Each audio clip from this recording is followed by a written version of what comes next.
Guztion alardea taldeak deituta, gaur, 2023ko uztailaren 13an, Guadalupeko zelaietan sentsibilitate ideologiko zein belaunaldi anitzeko ondarribar ezberdinak, alardearen gatazkaren konponbideran alde elkartu gara.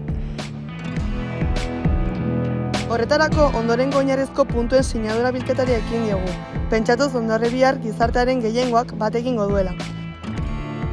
Bat, alardea Hondarribiar guztion ondare inmateriala da.